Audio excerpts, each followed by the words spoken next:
Elmswood was a place where life seemed frozen in time, nestled deep within the woods. It was a town where everyone knew each other, where the days passed in the quiet rhythm of routine. To the outside world, Elmswood was just another small town, but those who lived there knew better.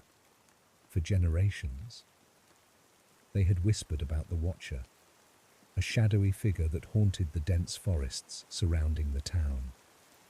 Most dismissed it as an old wives' tale, a story to keep children from wandering too far into the woods.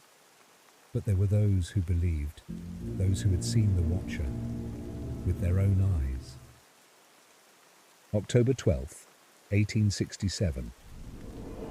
I've seen it again, the Watcher. It moves through the trees like a shadow, eyes glowing in the dark. It knows I've seen it.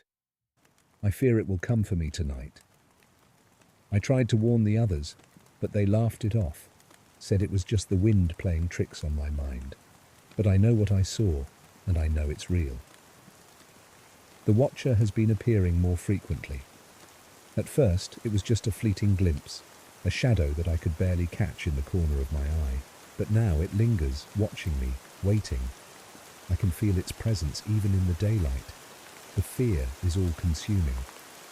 I've tried to leave this place, but every time I step foot outside the town, something pulls me back. The Watcher won't let me leave. It was just supposed to be a short walk home, but the forest had other plans. The trees seemed to close in around me, the path I knew so well twisting and turning in unfamiliar ways. I could feel its eyes on me, watching, waiting. The air grew colder with every step, my breath visible in the dim light of the lantern. I should have listened to the warnings. The Watcher is here. With each step, the feeling of being watched intensified. The wind rustled the leaves above, but beneath that sound, I could hear something else, footsteps, mirroring my own.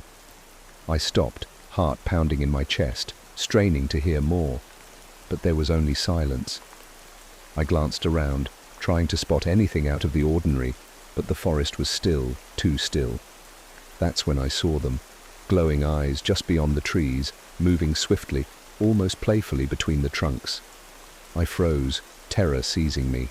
Desperation drove me to seek refuge in the old cabin, thinking that maybe, just maybe, the walls would keep the Watcher out. But as soon as I stepped inside, I knew I was wrong. The air was thick with the stench of decay, and something else, something darker. The Watcher had already claimed this place. There was no escape. I had heard stories about this cabin, how it had once belonged to a man who claimed to have seen the Watcher. He vanished one night, leaving behind nothing but his belongings and a warning carved into the wall. It sees you. The cabin was small and decrepit, the walls covered in peeling wallpaper and the floorboards creaking underfoot. I found old photographs scattered on a dusty table, showing the man with his family. But in the background of each photo, barely visible, was a dark shape. The Watcher had been with him all along. It's here. The Watcher.